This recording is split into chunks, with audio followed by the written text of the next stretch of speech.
السلام علیکم خواتین و حضرات، گزشتہ 3-4 روز سے آپ دیکھ رہے ہیں کہ ڈائلاگ ود ہسٹری میں ہم نے ڈاکٹر اشتیاق احمد کے ساتھ جو گفتگو کی، اس نے نہ صرف ہماری بلکہ آپ کی بھی اشتہائے علم میں، ذوق آگہی میں اور تجسس میں بے انتہا اضافہ کر دیا۔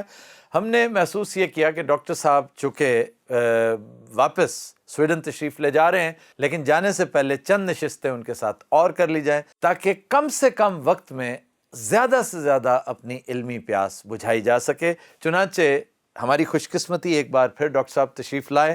ڈاکٹر صاحب بہت بہت شکریہ، اور آپ نے دیکھ ہی لیا کہ دیکھیں جی، بہت عزت آپ نے دی انٹرنیٹ نہیں جی نہیں، عزت آپ نے اس چینل کو دی۔ پچھلے 3 ہمارے ادوار تھے، 3 دور ڈسکشن کے چلے۔ اس کے بعد میں یہ جاننا چاہتا ہوں کہ پاکستان کے بارے میں لوگ اس حد تک کہہ دیتے ہیں کہ پاکستان تو فیلڈ سٹیٹ ہے جی، پاکستان تو اب قابل عمل رہی نہیں۔ آپ اقوام عالم میں کیا کیا مثالیں دیکھتے ہیں کہ جو ہم جیسے ناگفتہ بے، ہم جیسے بدترین حالات کا شکار ہونے کے باوجود آج اس فہرست میں شامل ہے جنہیں انتہائی کامیاب ریاستیں کہا جاتا ہے؟ اس کی کئی مثالیں دی جا سکتی ہیں، میں چند مثالیں ایسی دوں گا جن میں سمجھتا ہوں کہ چیلنج پاکستان سے بہت زیادہ بڑے تھے، لیکن ان کو ان ریاستوں نے اوور کم کیا اور وہ اب ترقی یافتہ ریاستیں بن گئی ہیں۔ ایک تو ہے ساؤتھ کوریا کی، ٹھیک، وہاں پہ ایک زمانے میں بہت کرپشن تھی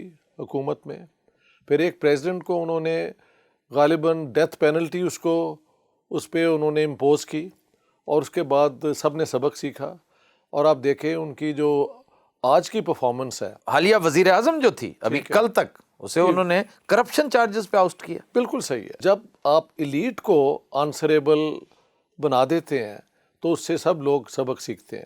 اور ساؤتھ کوریا کی آپ اکنامک پرفارمنس دیکھیں، ان کی کیا کار جو ہے وہ ساری دنیا میں چھا گئی ہے، جی جی، ٹیکنالوجیکل ان کی بڑی ایڈوانسمنٹ ہوئی ہے۔ سیمسنگ، ہاں، یہ سب سیمسنگ وہاں سے ہے، پھر ہنڈائے، ہنڈائی، بالکل بڑا شاندار ایک نام ہے۔ ہاں بالکل، بہت بڑا نام ہے، بہت بڑا نام ہے، اور یہ پھیل رہا ہے۔ جی South Korea is the new rising power, جی بالکل، اور وہ ورلڈ اکنامک پاور بنتی جا رہی ہے۔ ان کی یونیورسٹیز کی بڑی قدر ہے، جی جی، میرے چند دوست وہاں جا کے پڑھ بھی رہے ہیں، اور اس سے اندازہ ہوتا ہے کہ South Korea is a case of great success, starting with all the corruption that we have or have had throughout our history.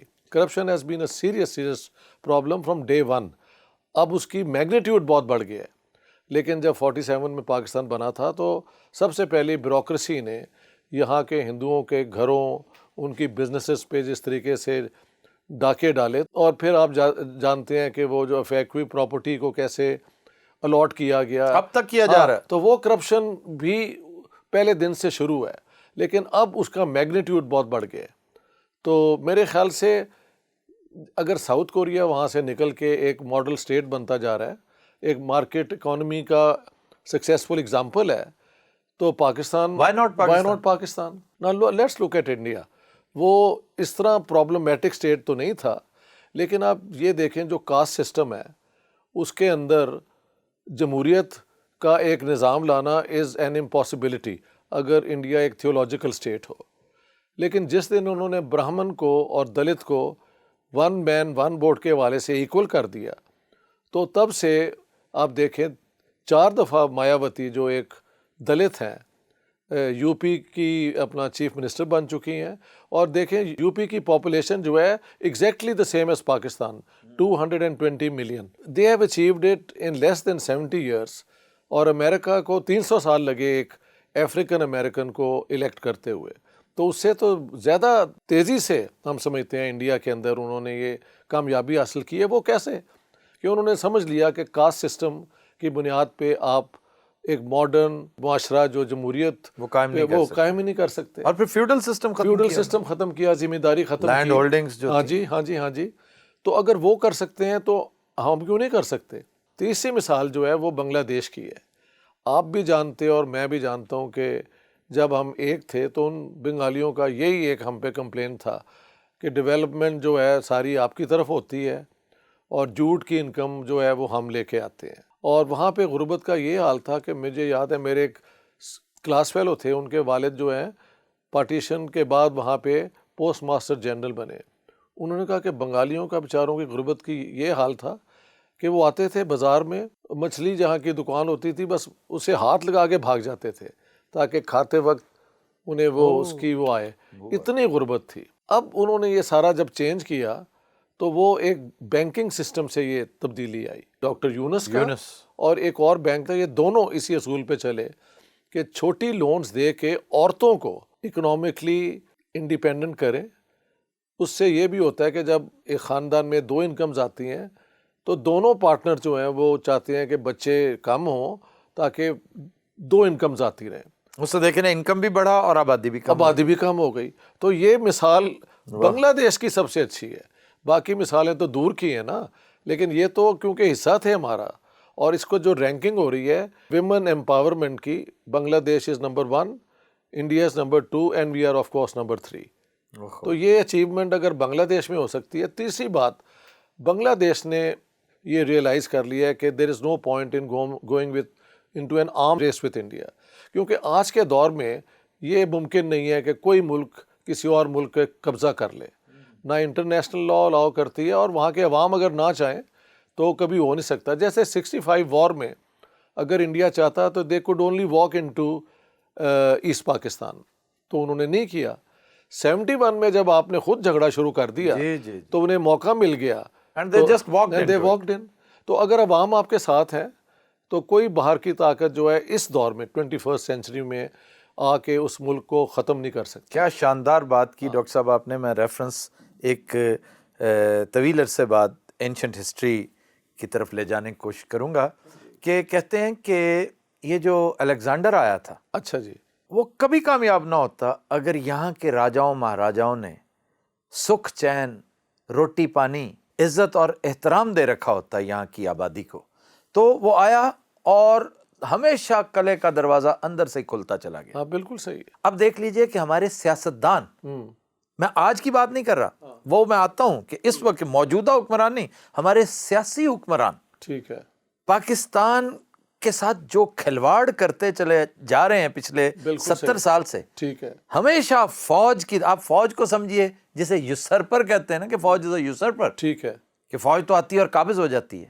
بھائی اندر سے دروازہ تمہاری نااہلی کھولتی ہے، بے شک، تب آ کر فوج میری قبضہ کتاب کرتی میں یہی آرگومنٹ جی، ہے کہ یہ بڑی ایک کمفرٹیبل پولیٹیکلی کریکٹ ہے کہ ساری گالیاں فوج کو دیں۔ جی جی جی، میں سمجھتا ہوں گالیاں ان کو دے جو رسپانسبل ہیں، اور آپ کے پولیٹیشین سر فہرست ہیں، سر فہرست۔ تھرڈ ریٹ، کرپٹ، ریجنلزم، کبھی انہوں نے ایک نیشنل لیول پہ نہیں سوچا۔ اور اس سے بھی بڑھ کر 4 ہاتھ آگے وہ 3rd کلاس جرنلسٹ ہیں جو سو کالڈ ڈیموکریسی کو، وہ ڈیموکریسی کا نام لے کر ٹھیک ہے، یہ ڈھونگ رچا رکھا ہے جو انہوں نے جمہوریت کا، ان کے جرائم پر پردہ ڈالتے ہیں پردہ ڈالتے اور معطوب قرار دیتے ہیں۔ کون چاہتا ہے کہ فوج آئے؟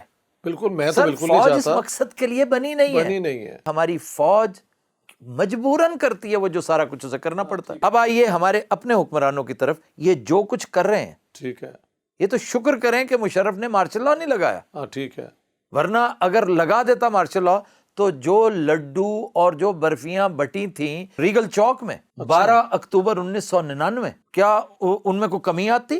بے شک، لوگ تو اس پہ بھی خوش ہوتے ہیں، لیکن شکر الحمدللہ بیچ میں کچھ عدلیہ نے کچھ جنبش لی، کچھ اور معاملات آڑے آئے، تو یہ مارشل لاء نہیں لگا سکے۔ مارشل لاء سے ثابت ہو گیا کہ یہ حل نہیں ہے۔ لیکن ہر جگہ جہاں جہاں یہ ہمارے سیاسی لوگ کرپشن کر رہے ہیں، انہیں اسکاٹ فری بھی نہیں چھوڑا جا سکتا۔ میں ان کے ساتھ میں ایک مثال دوں جو ذرا ہے ایکسٹریم، وہ یہ مثال ہے کہ بے نظیر صاحبہ نے ایک ڈیلیگیشن بھیجا تھا ساری دنیا میں کشمیر کے ایشو کو پاپولرائز کرنے میں۔ تو یہ جب سویڈن آئے تو ان کے لیڈر تھے نواب نصر اللہ خان، تو وہ تو بزرگ آدمی تھے، کشمیر کمیٹی کے تو چیئرمین تھے۔ ایک دن کے بعد کشمیر کے ایشو کے پارلیمنٹیرینز لے کے آئے، تو رات جب ہوئی تو ان کی سیکرٹ پولیس نے ان کو فالو تو کرنا تھا نا، سیپو نے، انہوں نے اگلے دن مذاق اڑایا کہ یہ سارے جو ہیں، یا سارے نہیں تو اکثر جو ہیں، یہ وہاں کے لائیو شو دیکھنے گئے ہوئے ہیں۔ اب آپ دیکھیں، آپ ایک ملک میں آتے ہیں یہ ایک مشن، سولم مشن لے کے کہ ہم کشمیر کے ایشو کے اوپر چاہتے ہیں سپورٹ، تو آپ کی کوئی اپنی بھی رسپانسبلٹی ہے۔ تو نصر اللہ تو خیر بزرگ آدمی تھے، وہ سو گئے، ان میں سے کئی لوگ جا کے تو انہوں نے ان کا ڈسکوٹیکس میں پہنچے ہوں گے. یہ وہی نا وہی جو بھی وہاں پہ اس کا بدماشی کا آج بھی جو کشمیر کی جو کمیٹی کشمیر کمیٹی ہے, ہاں جی ہاں جی, ذرا اس کے ارکان ایسے ایسے ہیں, ذرا ان کا انٹرویو تو کر کے دیکھیے, ان سے گفتگو کر کے تو دیکھیے. دے آر نان سیریس, ان میں اکثریت ایسی, آپ کلرک بھرتی نہیں کریں گے. سینیکل لوگ ہیں یہ, اور یہ کرپٹ لوگ ہیں. جیسے آپ نے کہا تھا کہ ہماری لیڈرشپ میں کرپشن جو ہے وہ لگتا ہے آلموسٹ جینیٹیکل ہے. کہنا نہیں چاہیے ویسے, مگر نہیں یہ سر, برا کیوں حال ہے. نہیں کہنا چاہیے, اگر ہے تو ایسے ہی ہوا ہے. یہ سلسلہ قائد کی وفات کے بعد ٹھیک ہے, آپ دیکھیے کہ جس طرح شروع ہوا, بے شک ہوا, اور وہ ٹائڈ آج تک تھمنے کا نام نہیں نہیں لیتی. لے رہی. خواتین و حضرات, گفتگو کا سلسلہ جاری رہے گا انشاءاللہ تعالی. کل ہم ایک اور سینسٹیو ایشو کو لے کر سامنے آئیں گے. اپنی آراء سے, اپنی اوپینین سے ہمیں آگاہ کرتے رہیے گا, اور جو ہی موقع ملے ہمیں زیادہ سے زیادہ سبسکرائب کیجئے تاکہ علم کی روشنی پھیلتی چلی جائے. بہت شکریہ.